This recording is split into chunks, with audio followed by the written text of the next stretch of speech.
After a group of friends use a cursed tarot deck, they face the dark side of fate. As the members are killed one by one, the remaining people are compelled to find a way to negate the curse, or they'll also meet their demise. For her birthday, Elise's friends rent a mansion in the middle of nowhere to celebrate such a special occasion. In the middle of their game, Grant walks out when the group votes him and his ex-girlfriend, Haley, as people who'll get married first. He reasons he'll get some more beer, and Paxton volunteers to help him. While they're away, Haley confides in her female friends about the recent end of her relationship with Grant, citing his lack of ambition as the reason. She longs for romance, a desire that Grant dismisses. Based on his perspective, he believes he's too ambitious for her. Paxton, ever the supportive friend, suggests they take the pottery class or start a book club. Grant resumes searching for beer as he isn't interested in his offer. However, he discovers that only one can of beer is left, for they've consumed most of it. Haley suggests she'll have some at the store, but Paige volunteers to have them delivered.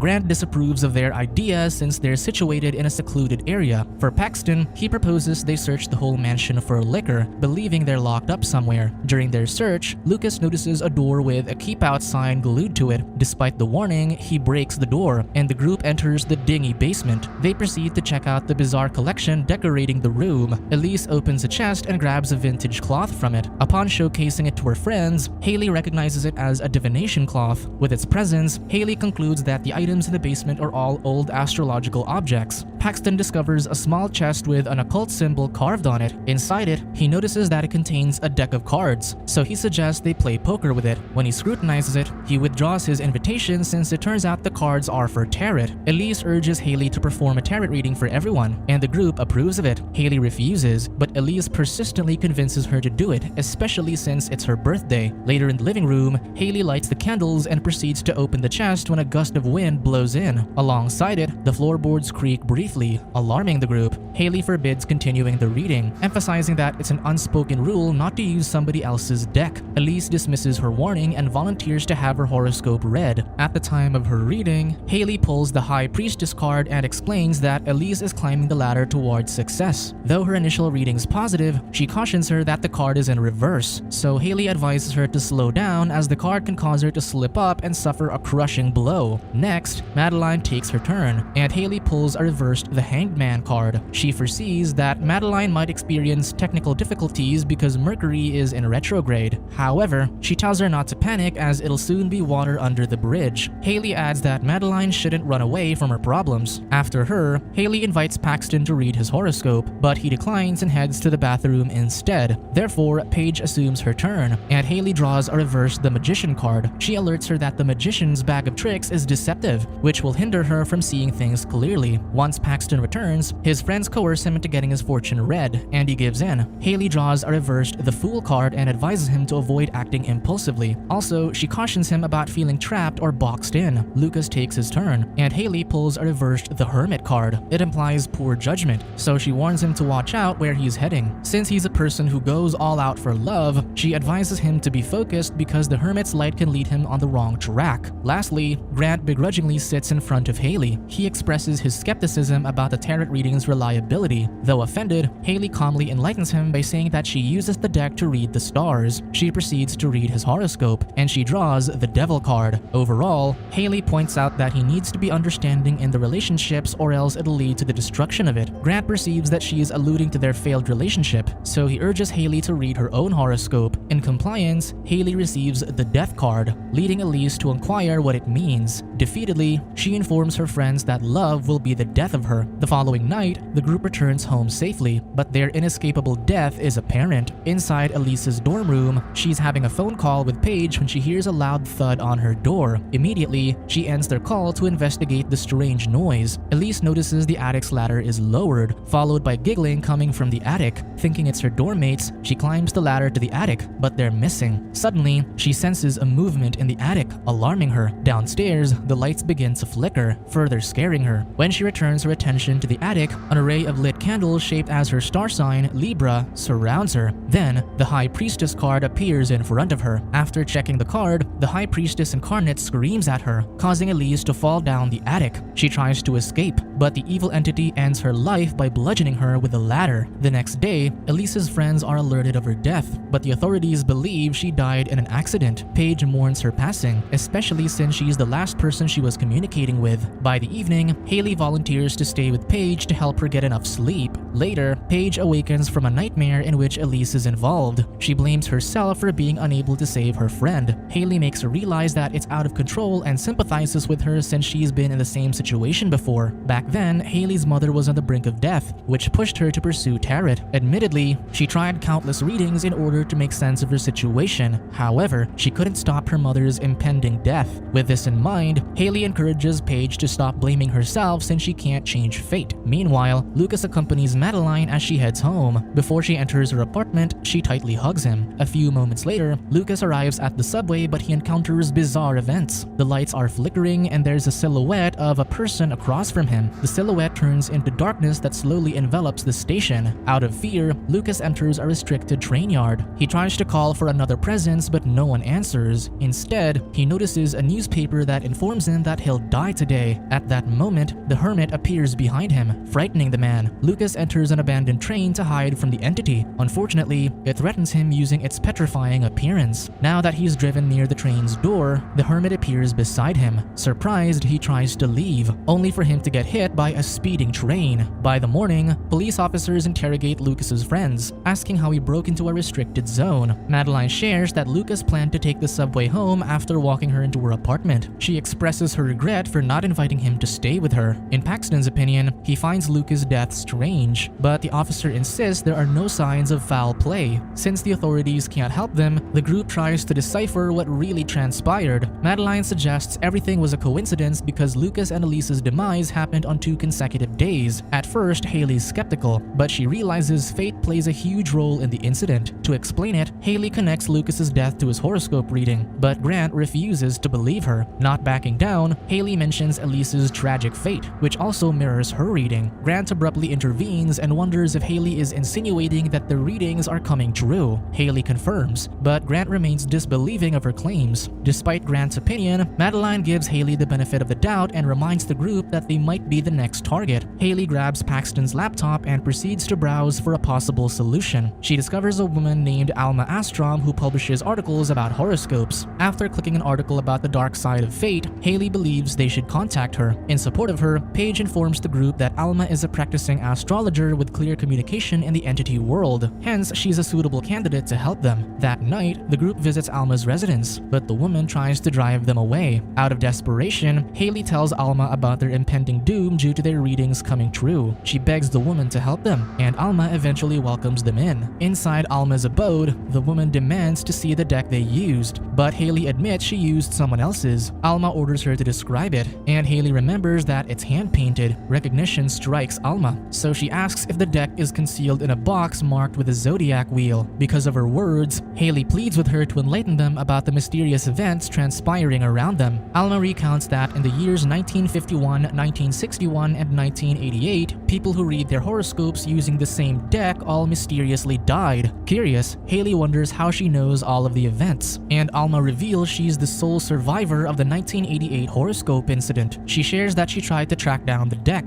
but it was already sold at an auction 15 years ago. Hence, her plan to destroy it has failed. Alma proceeds to share the deck's history. According to her, it belonged to the astrologer who lived in 18th century Hungary. Back then, she foresaw that the Count's wife and unborn son wouldn't survive childbirth. The Count despised her prediction, so he ordered her to change it. Though she tried, their fate was already sealed. Once the Countess and their unborn child perished, the Count accused the astrologist of witchcraft, leading to her daughter's death. As an act of vengeance, she performed a dark ritual and took her own life. Through this, her soul was bound to the cards, birthing a death curse. Not long after, the Count and his associates gruesomely died. Due to the curse, the zodiacs are inverted by default, so whoever uses the deck will have to face the dark side of fate. Haley inquires how they'll stop the curse, and Alma advises them to destroy the deck. On their way to the mansion, the group faces trouble as Madeline's horoscope reading manifests. Their car stops in the middle of the bridge, and a recording of Madeline's reading plays. She realizes realizes that she is the next target, frightening her. As if the entity is summoned, a hangman game is scribbled on the windshield, urging Madeline to run. Terrified, she quickly sprints out of the car, and a concerned Haley follows her. The pair are almost at the end of the bridge, but a ghoulish creature, the Hanged Man, captures Madeline using a rope. She tries to scream for help,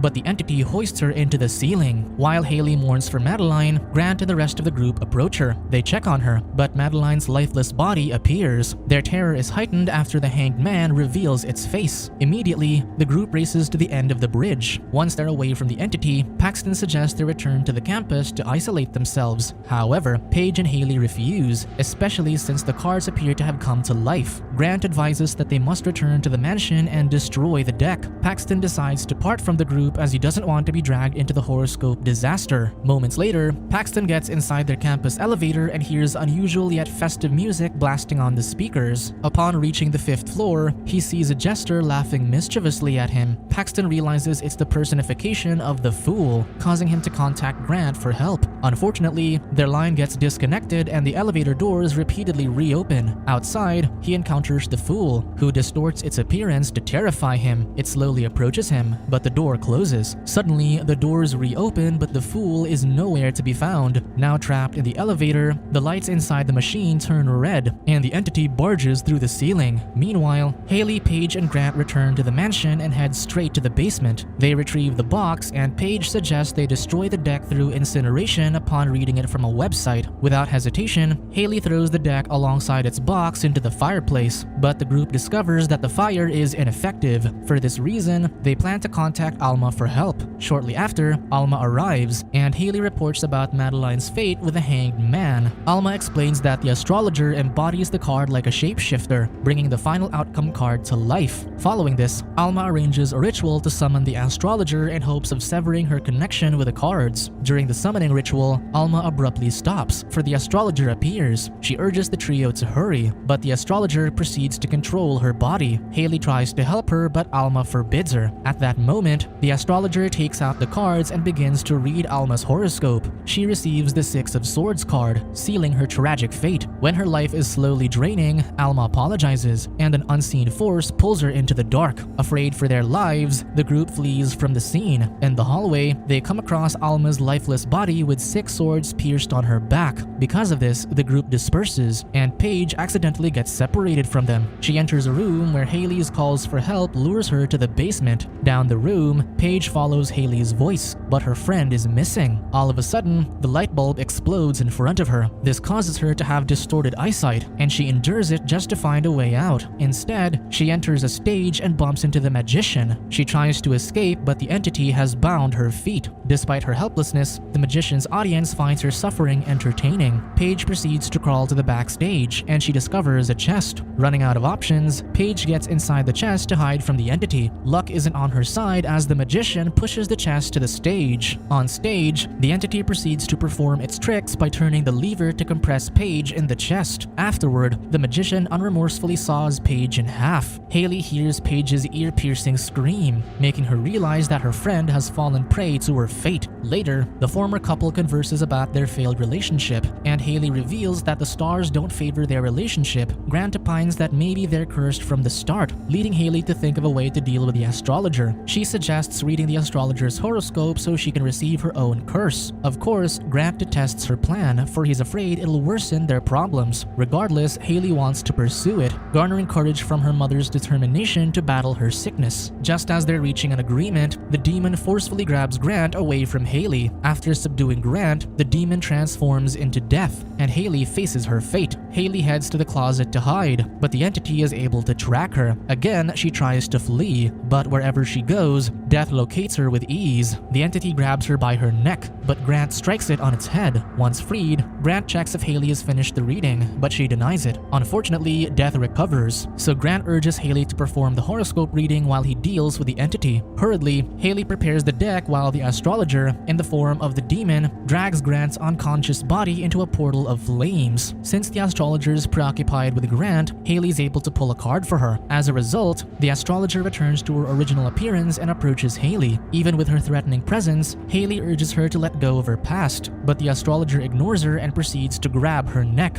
Upon looking down at her horoscope, the astrologer discovers that Haley has pulled the death card for her. Due to this, the zodiac wheel activates and begins to consume her. Now, the curse is lifted as the tarot cards burn alongside her. That night, Grant and Harry reconcile, and the couple decides to take a walk home. They come across a car which turns out to be driven by Paxton. Happily, Paxton hugs his friends, relieved that they're still alive. On their way home, Paxton shares that he survived his encounter with the astrologer since his roommate Todd opened the elevator. Subscribe to watch more videos like this, turn on notifications and leave a like to help the channel out. Thank you for watching.